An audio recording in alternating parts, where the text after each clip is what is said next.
will kick off for Vanderbilt to become the very first woman to compete in the Southeastern Conference in a football game and a Power 5 football game. And there she is, wearing number 32, her soccer jersey number, and just 6 days ago was winning an SEC soccer tournament championship in Orange Beach, Alabama.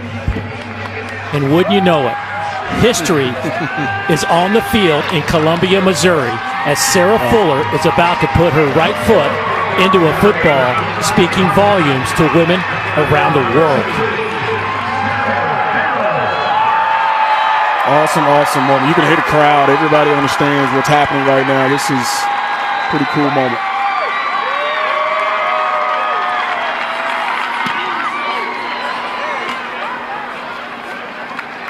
And the kick down at the 35-yard line, and Sarah Fuller. Happy Thanksgiving. What a day.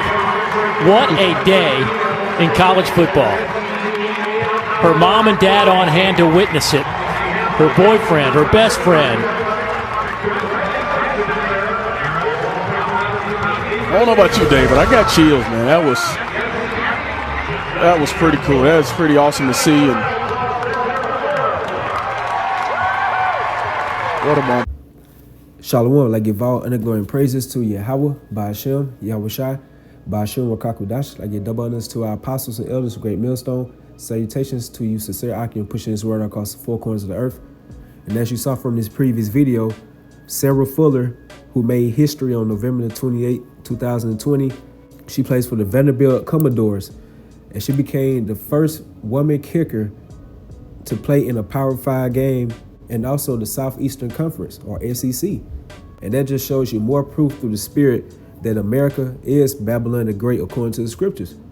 Because the word Babylon goes to the Hebrew word Babal, which simply means confusion. And that's exactly that this so-called white man, who are the biblical Edomites, pushes out here.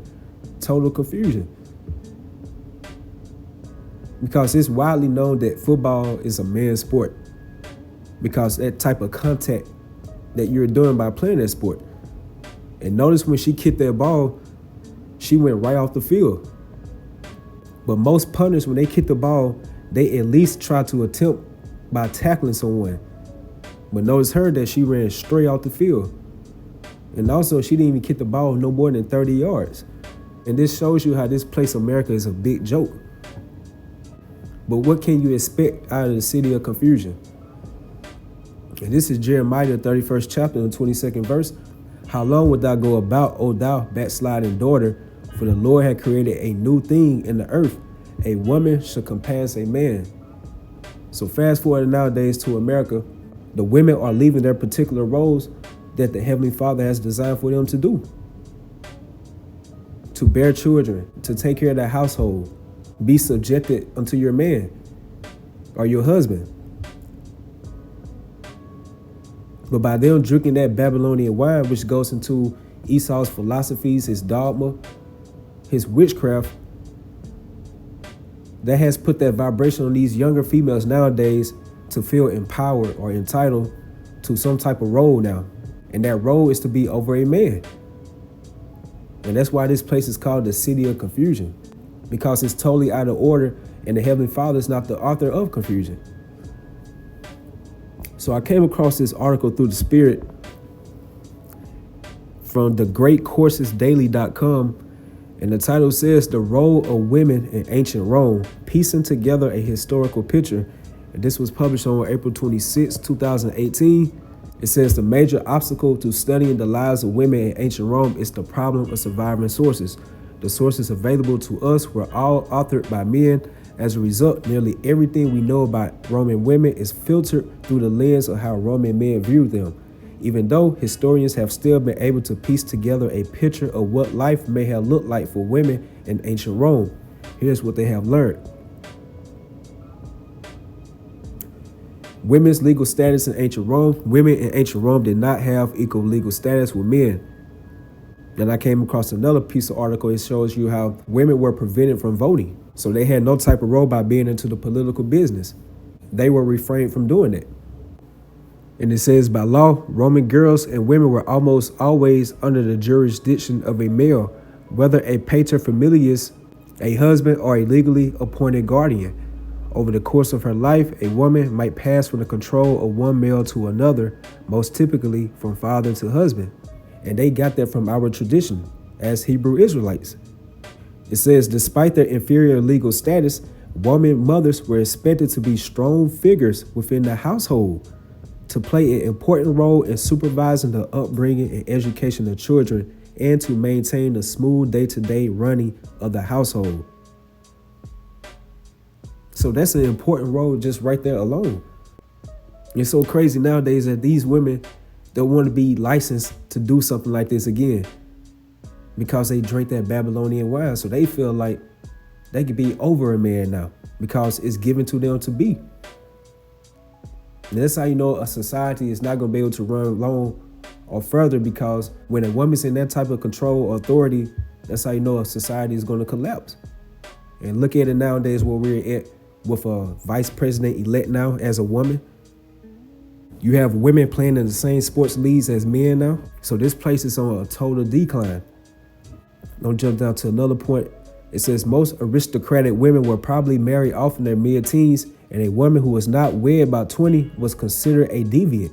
Later, the Emperor Augustus will formalize his judgment by passing a law that heavily penalized any woman over the age of 20 who was unmarried. So going back to America, they push out that vibration of go to college, test the waters, meaning by sleeping with all types of guys and just have fun, do as thou wilt. Then after you get your degree, then go ahead and start looking for a man and start a family. And that type of vibration is pushed heavily upon these American women. And that's why nowadays you have mostly these American college females are totally bisexual. It says the man that a girl wed was selected by her father, usually for economic or political reasons. So really it was just a business transaction. The father raised up the woman to be what she's coming to be. Then it's a transfer of ownership to the man that the father selected. And at least at this time frame back in ancient Rome, where you had men at least to be more analytical and more well organized, where they would know how to pick a certain man for their daughter, where a man would have some type of upstanding about himself, and that certain man might have a good trade or a particular business going good about himself. So the father sees that, and that leads to progression on both sides of the family. So nowadays where you have the women picking out their own men, and women are definitely not picked to be judges, so they judge the man by their outward appearance or certain things that that particular man might possess, and they make horrible decisions about it. Well, a lot of times you have these men be drug users or drug sellers. In some cases that these men be pedophiles. Just no logical thinking at all. And we're definitely going to go back to these time frames in the next kingdom to come, which is the kingdom of heaven. The kingdom where the Israelites are going to be in rulership under the authority of Yahushua. It says during most of the Republic, the most common form of marriage known as a manus marriage. Manus means hand in Latin, and this marriage received its name from the fact that the woman was regarded as a piece of property that passed from the hand of her father to that of her husband. Now, starting from our apostles and elders, Great Millstone, when we start pushing that type of vibration out and start saying that the woman is really a piece of property, because the word woman means female servant. So when we bring these types of things out the scriptures through the spirit, we get chastised and get all types of negative remarks about this. Call us male chauvinists, things of that sort. But at least at this point right here, these Edomite writers are telling the truth. This was how society was ran back in the ancient world. But nowadays, people say you're living in the past. This is the new way of life. This is how things will be. But the scriptures tell you in Jeremiah, the 6th chapter and the 16th verse, ask for the old paths. And we're definitely going to go back to these traditional old paths.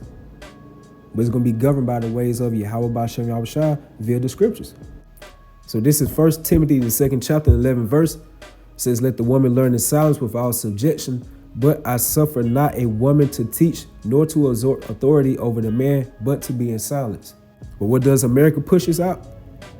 Female judges, females in law enforcement, female CEOs, CFOs, And now you have women in male sports.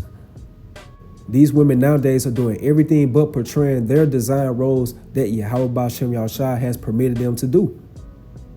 And this is the book of Joel, the 10th chapter, and 21st verse. Before I go whence, I shall not return, even to the land of darkness and the shadow of death. Now, America is that place of darkness and the shadow of death, because there's no true light here. This whole land is not upbringing the ways of the Heavenly Father Yahweh, His only begotten Son Yahweh Shai, by promoting their laws, statutes, and commandments, which are true principles and morals. So this is that land of darkness. There's no true light here. And the only light that is shining here is by the guise of the prophets of Yahweh Ba'Shem Yahushua. Verse 22, a land of darkness, as darkness itself, and of the shadow of death, without any order. And where the light is, as darkness, without any order. So everything that Yahweh Ba'Shem Yahushua has set up to do in righteousness and in order, Esau, being that serpent, the devil, the deceiver, pushes the totally opposite, which causes disorder. And that's what you have today, that you have the first woman kicker in a male sport that didn't even kick the ball no longer than 30 yards, but she's getting praised now. That's the type of society that we live in. And I was just reading comments on this video, and someone said, I bet she'll get an ESPY, and someone said in the Heisman, because these women are privileged to get these type of accolades, but not knowing that they don't even deserve it. They did not even earn the job. But that's Esau pushing out that vibration of feminism, and that has destroyed a lot of these females' heads. And again, I'm not saying that a woman does not play an important role. It's like we're all characters in this movie of the Heavenly Father and His only begotten Son, Yahweh Shai. As you're leaving your scripted role, you're trying to play another person's role. It just messes up everything and causes the whole movie to be out of whack. Everything's not going to be in sync. So when our kingdom comes, everybody's going to play their particular role that Yahweh Ba'Shem Yahushua has designed them to play. And that's when we're going to be in that land of uprightness and total order. And that's the kingdom of heaven. So that's what we are definitely looking forward to through the Spirit, because as you see, this place right here is definitely the city of confusion. And with that, I hope y'all was edified. Y'all stay strong. Shalom. Well, Sarah, you made history today. The first female to ever play in a Power 5 football game. What emotions are you feeling now that you've reached such a milestone? Honestly, it's just so exciting. And the fact that I can represent like the little girls out there who've wanted to do this, or, you know, thought about playing football or any sport really, and it encourages them to be able to step out and do something big like this, so it's awesome. We were all patiently awaiting the entire first half, hoping we'd get to see you take the field, but you come out after halftime, you take the field for the kickoff. What was your mentality in that moment? Honestly, I was just really calm. The SEC championship was more stressful, if I'm going to be honest. But I was really excited to step out on the field and do my thing, so. Throughout this week, as the story has gained prominence and taken to the headlines, I know you felt a sense of responsibility to use this platform for something bigger than yourself. What message do you hope was conveyed by your involvement today? I mean, I just want to tell like all the girls out there that you can do anything you set your mind to. Like, you really can. And if you have that mentality all the way through, like, you can do big things. So. Well, Sarah, you paved a new path today, and it was amazing to witness. Congratulations. Thank you.